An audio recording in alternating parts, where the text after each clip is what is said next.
Usually it's down here, but I cannot see it down here. Right up there. Oh, okay. Yep. And then rubbing it. Okay. Good afternoon, everyone. From Philippines, we go to Vietnam, another country in Asia. My topic today is about the apostolate of the laity in Vietnamese church after Vatican II. Why I chose this topic? Because we know that Vatican II had made a huge change for the church, universal church in general, but also for local churches too, especially on the matter of lay missions.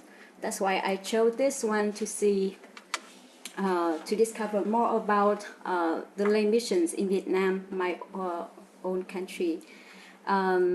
We all know that Vatican II started in 1962 and ended in 1965. It was a historical event, like I said, brought the huge change for the Catholic Church. This council is also named as the Council of the Laity because many documents brought these issues. One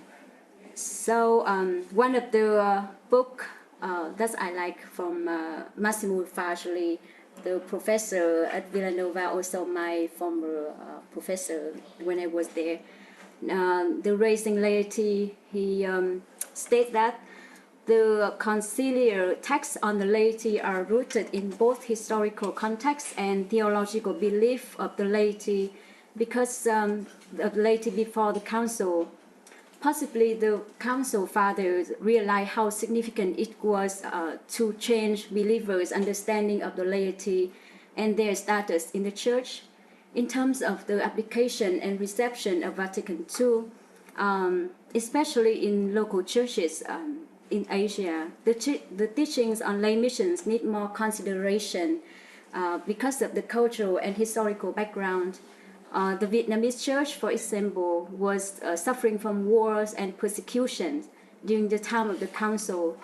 Due to the circumstances, so to speak, all our efforts at that time were just mainly maintain the faith and surviving from war and persecutions.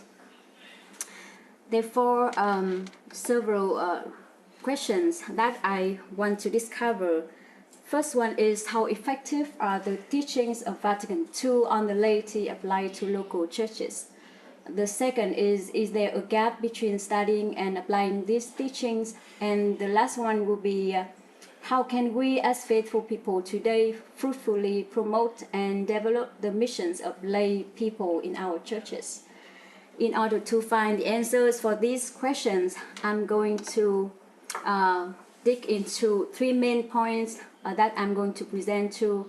First one is the teachings of Vatican II on laity. Second is the advantages and disadvantages of Vietnamese Catholicism in receiving these teachings, and then the current accomplishments and realities of the lay ministries in Vietnam. So we will go to the teachings of Vatican II on the laity. As I stated, it has created a huge change for the universal church, but also local church.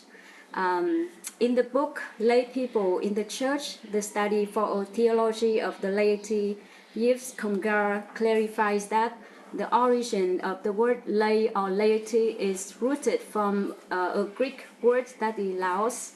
I hope I pronounce this right.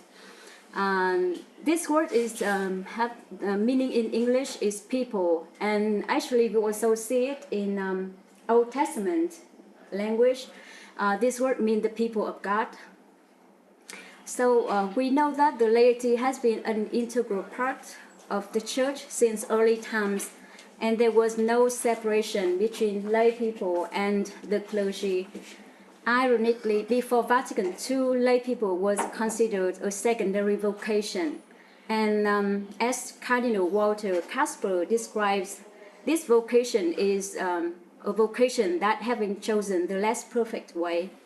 So not important at all. In contrast, you will see the difference after Vatican II Council. We had we have many documents that highlight the significant roles of the laity in the church.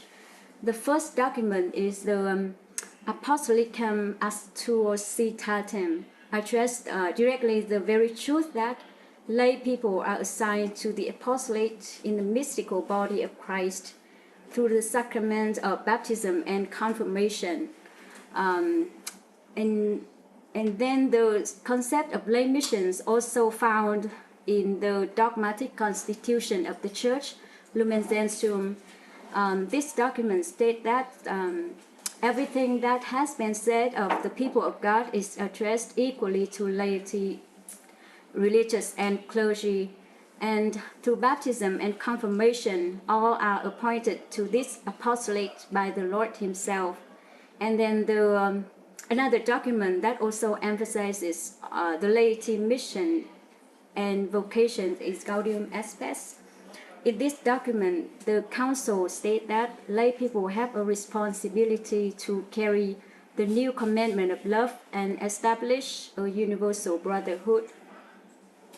This essential equality, despite any differences in hierarchical diversities, turn out to the Lord Himself.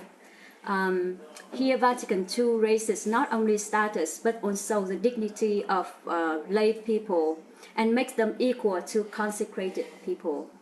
This notion of Vatican II supersedes the prior belief that lay people's vocation are just secondary ones and unimportant. The Council is highly aware of the fundamental roles of lay missions in the modern world. Furthermore, the Council also emphasizes that lay people are given a special vocation as living instruments in circumstances that only them can do it because they have their life experience, and then they can bear witness effectively. Fajoli in his book also states that in the Church, the faithful have the right to associate with one another, and the right is exercised in communion with the hierarchy. This key point once again highlights the fact that all baptized people are equal in the Church, no matter they are clergy or lay people. Nguyễn Văn Hải is also a Vietnamese theologian. In his book, Lay People in the Asian Church, explains that by following the twin strategy of ressourcement and adjournmental, Vatican II successfully renews the hierarchy and institutionalized ecclesiology. And then with the teachings of Vatican II on lay missions, how Vietnamese Church embraced these teachings. Of course, we still have many obstacles because of the historical background. So in retrospect, back to the history, the first Catholic missionaries arrived in Vietnam in 16th century, but not until 17th century the Catholicism first marked its arrival in Vietnam. It means Catholicism have carried with this religion the ups and downs of history of the nations, of wars, famines, and persecutions. Charles Keith, in his book Catholic Vietnam, A Church from Empire to Nation, lists many typical examples of what happened to the church in Vietnam during earlier times, such as the death of tens of thousands of Catholics due to terrible wave of communitarian violence, and the arrest of 3 priests for anti-French activities. In the historical and biographies of the French missionary societies from colonial era describe Vietnamese Catholics as martyrs and victims of a pagan regime and society who were guilty of nothing more than a wish to worship their faith. So being born in a colonial era, Vietnamese Catholicism has suffered severely both in political, social, and even ideological beliefs influences. That is why Catholicism was considered a heretical religion, and as a result, Vietnamese Catholics also considered as rebellious or traitors of the country, because Catholicism came from other country, foreign country, not from Vietnam. So after Vietnamese hierarchy was established, this is the flourishing period of Vietnamese Church in 1960 by Pope John XXIII. This is especially in the south of Vietnam, not in the north, because of communism. In the north, I will explain it later.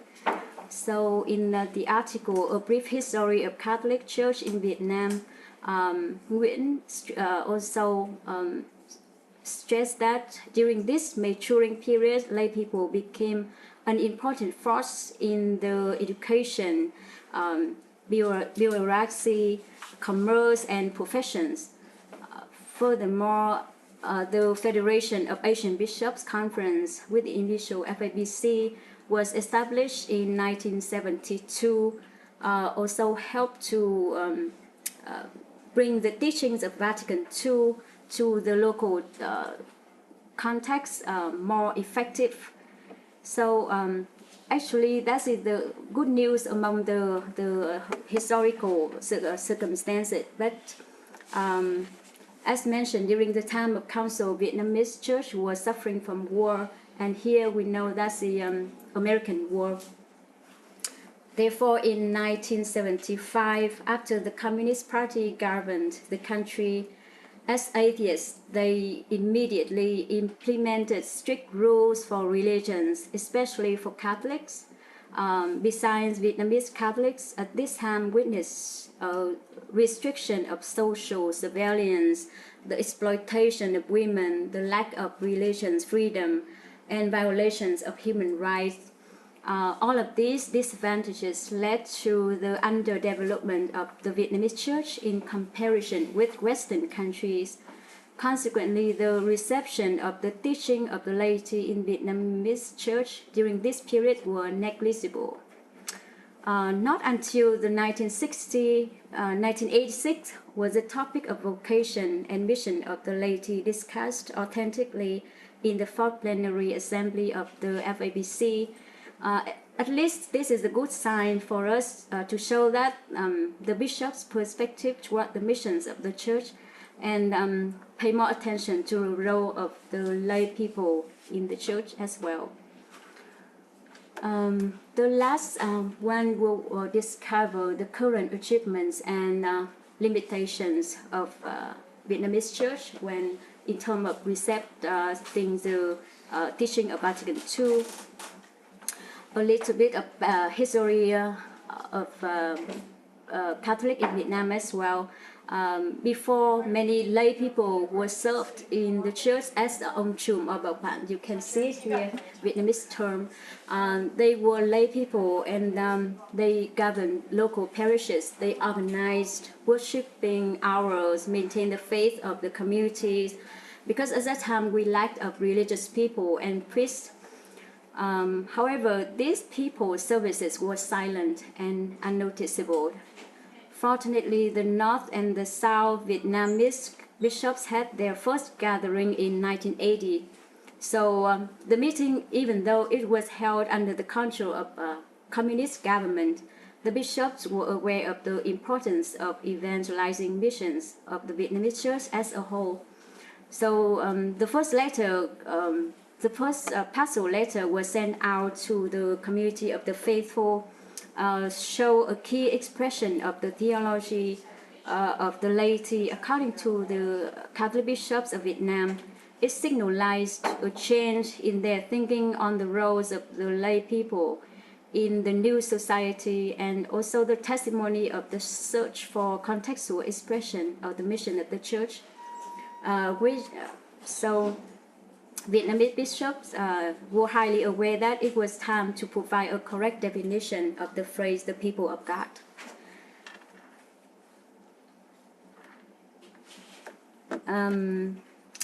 The we have some achievement limitation in particular. On the one hand, lay faithful have been encouraged. I said it have been encouraged to actively participate in different positions within the church ministry, such as pastoral care and lay association, sacristans, and etc. And also the lay committee was established in diocese and parish. It's also the good sign for us. On the other hand, the vocation and mission of the laity in the Vietnamese church are still limited, especially in the leadership field, because traditionally Vietnamese Catholics, they pay high respect to religious people and the priests, so they whatever they do, they will need permission or they ask for decision from the hierarchy or for religious people.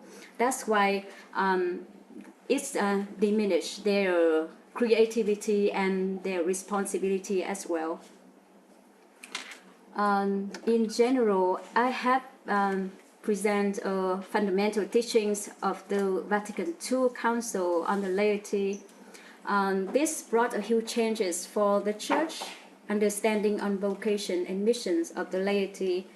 By looking back at the status of the laity before Vatican II, we will appreciate how significant the Second Vatican has shifted the Church understanding on the mission of lay people. In the spirit of Vatican II, lay people are promoted to fully and effectively take part in the life and mission of the Church. Being born in the time of persecution and trials, Vietnamese Catholicism still faces many difficulties in receiving and applying Vatican II teaching on the laity, even though we have gained some achievements, but we still have many limits need to try. The Vietnamese Church is known for its long history of persecution and martyrdom over the past 60 years after Vatican II Council. These tribulations somehow have motivated Vietnamese Catholics, both the laity and the clergy, to build the church in unity and solidarity. Throughout history, lay people in Vietnam have shown strong faith and obedience to the hierarchy, even to the point of martyrdom. And for the first 300 years, they were empowered to lead their own evangelization efforts. On the reception and application on the teaching of lay mission, I would say that lay people would be more creative and motivated by to fulfill their responsibility when they know what they do is worthwhile and effective. So I suggest that the works and missions of the laity will be more effective if they are able to work independently instead of being a subordinate for the hierarchy or religious people. And thank you.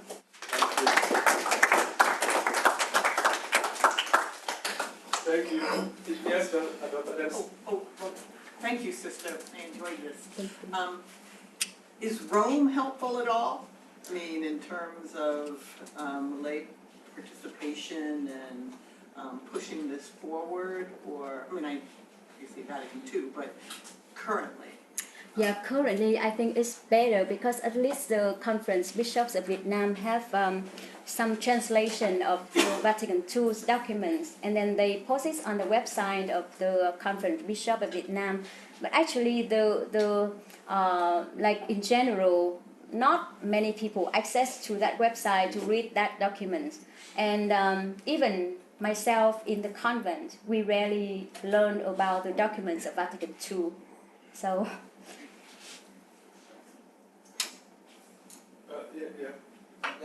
Thank you, sister. I think I subscribe to your submission, encouraging lay faithful to be part of this, Yeah.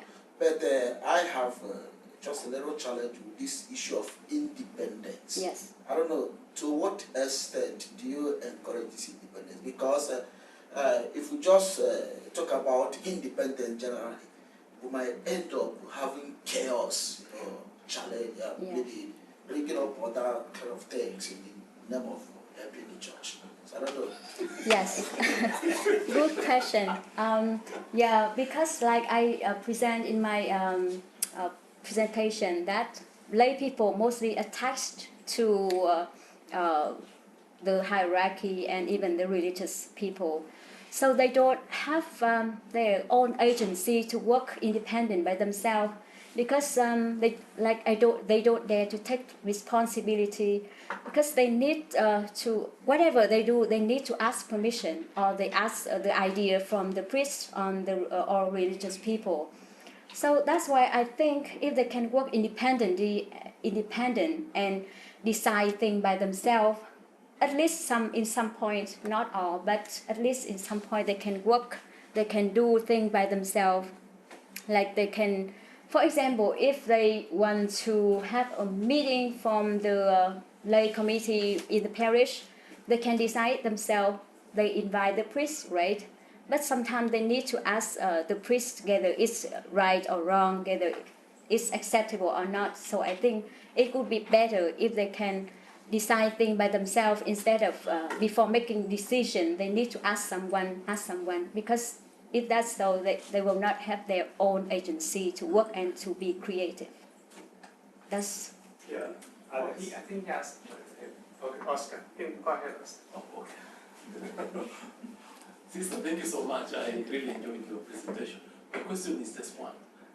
It's about clericalism and the status of clericalism in Vietnam and how it is, how it has developed and how can the clerics help promote lay apostolate? I'm sorry, could you please repeat the first so word? It's about clericalism. Oh, okay. Yeah. So how bad is it, or how developed is it in Vietnam? Well, How sophisticated, and how can the clerics support and encourage lay ministry in Vietnam? yeah. The clergy in Vietnam, the community of the clergy, actually, they quite in the very literal meaning of hierarchy, because they are like super in the church in Vietnam. Even though as we are as religious sisters, still have be not really, but I don't want to say that, but we have to not really depend on them, but we have they are quite how to say that in the higher position in the church in Vietnam. So sometimes if we want to do things, we will need to have their idea. For example, in my community, my superior sometimes have to have permission from the pastor of the parish, not the bishops. The bishop also, but the pastor of the parish as well. So it is, I don't know how to say that. I don't want to, it's not talking the back of the clergy in Vietnam, but that is true because they're quite super in the church, the higher position, the highest position among the community of the faithful people. And they're not bad, but quite bossy sometimes. For sure. We won't tell you, Bishop.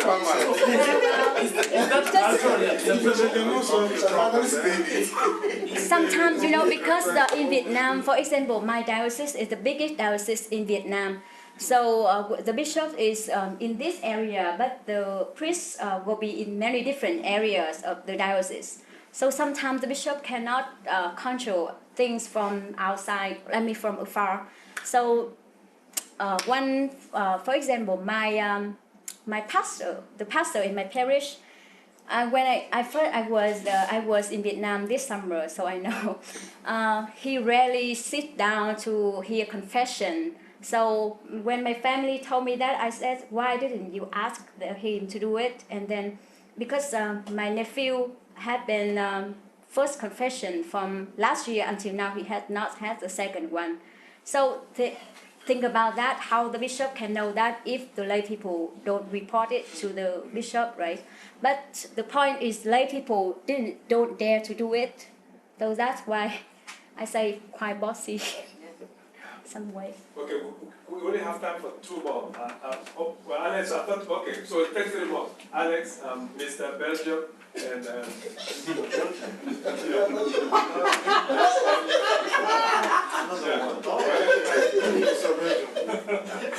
Thank you a lot, sister, for your talk. I always like to hear you as sisters not from Vietnam, from my question is very objective, because something you mentioned in the end about evangelization, like the lay people are so. I wonder what evangelization means in Vietnam, especially considering you are a very small minority in a country, like a religious minority. So what is evangelization for your context in Vietnam means? Yeah, it's not only limited for me. Evangelization, I mean, here is not limited inside the Catholic Church in Vietnam, but also other religions in Vietnam as well. Because you know that Vietnam made up with 54 tribes, so Vietnamese are in the majority, but we have many minority people. For example, Hmong people is one of them. They have. So in my diocese, we call that the evangelizing diocese because that's our main mission. Our sisters have to learn their language, so that we can go to their villages, their tribes, to speak with them. We like sometimes for the area that have known about the gospel, we try to teach them math, literature, and even some living skills basic for women and children.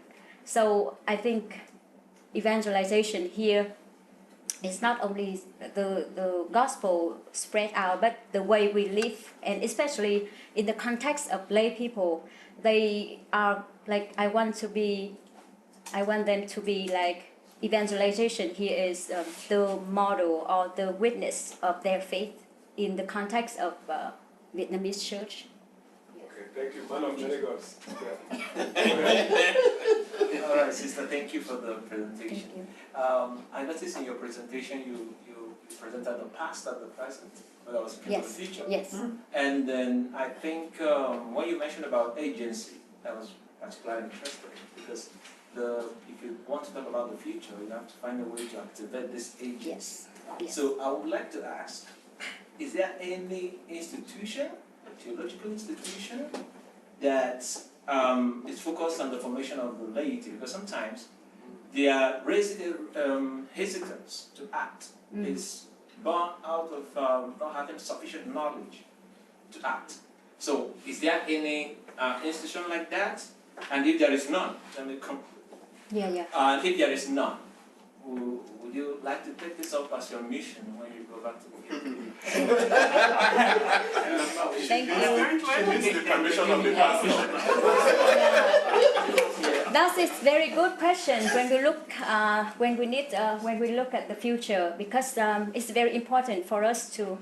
Right now in Vietnam, I don't think we have any institution to help lay people in there to work and to develop their agency, as you said.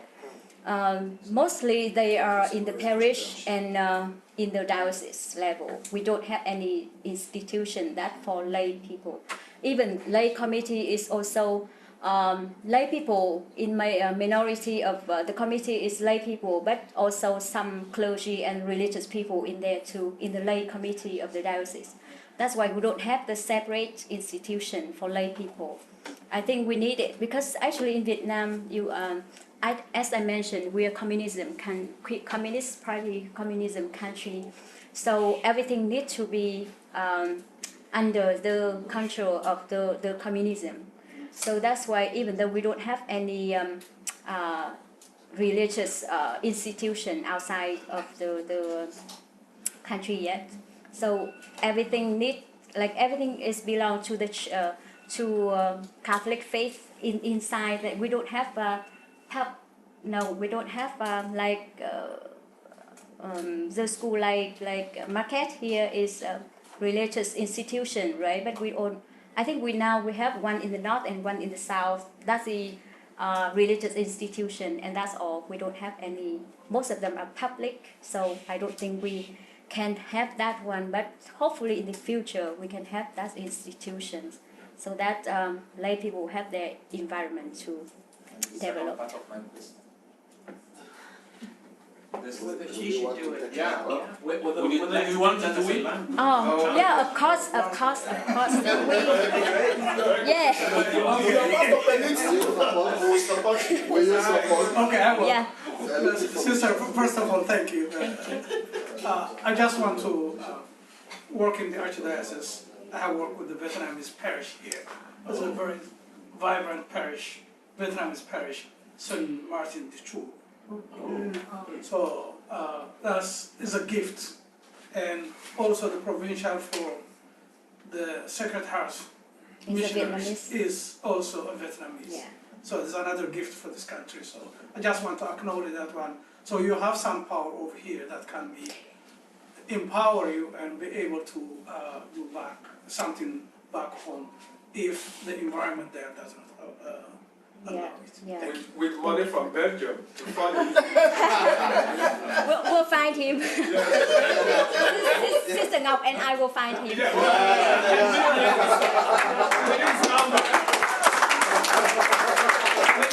We are